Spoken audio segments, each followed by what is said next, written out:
perusahaan IPO yang dananya tuh 5 triliun ke bawah tuh market capnya 5 triliun ke bawah tuh free floatnya minimum 20%. Nah itu gimana tuh? Berarti lu masih dapat 1 T demand kan. Setelah Iya. aku bilang perusahaan lu kagak ada yang kenal, tapi lu mesti nyari 1 T dari masyarakat. Lah kan ngawur. Ada nggak duit 1 T itu?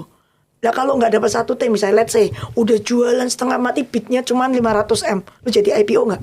Kan minimumnya 20%. Betul.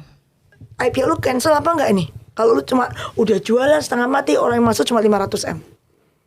Itu pertanyaan pertama kan, apakah itu perusahaan jadi batal IPO? Ya kan? Jadi harusnya semakin kecil market capnya, harusnya free floatnya juga jangan tinggi-tinggi gitu juga ya, Ci? Yang peraturan sekarang itu sudah not bad. Yang sekarang ada. Yang harus diperbaiki itu adalah mungkin size company yang bisa IPO. Aku tuh ingat tahun 90-an, lu bisa IPO tuh lu membanggakan. Wah, perusahaan gue nih IPO, perusahaan gue something.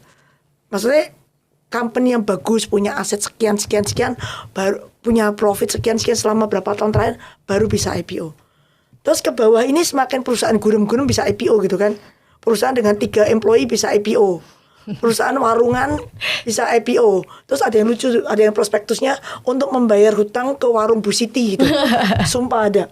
Itu aneh banget, utangnya berapa? 200 juta. That kind of company bisa IPO.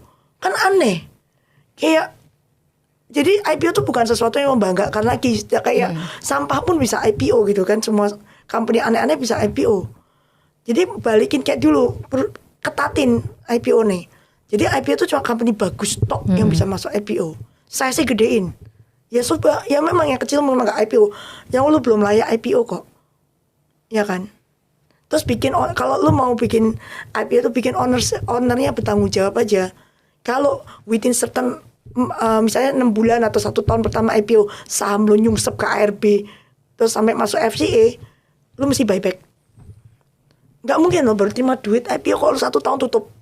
Iya. Itu nggak masuk akal gitu. Berarti lu ngerampok kan. Ya lu buyback aja sahamnya. Wajib buyback atau penjara udah. Jadi kan dijamin IPO pasti naik. Jadi nggak rugi masyarakat. Jadi harusnya regulasinya bukan ke free float ya, Ci ya. Kalau untuk yang IPO tadi ya, tapi lebih ke peraturannya tuh lebih diperketat lagi ya, Ci ya. Diperketat tuh masuk dan ownernya di held responsible paling nggak 1 year kan. Dalam 1 tahun pokoknya saham lu nggak boleh turun dari harga IPO. Coba aku mau tahu berapa banyak owner berani IPO gue tanya. Kalau lu sampai turun lu harus buyback atau lu masuk penjara. Udah, gue jamin nggak sembarangan orang berani IPO. Mikirnya panjang gitu kan. Oke, jadi tadi ya untuk We want free float. quality bukan quantity. You want quality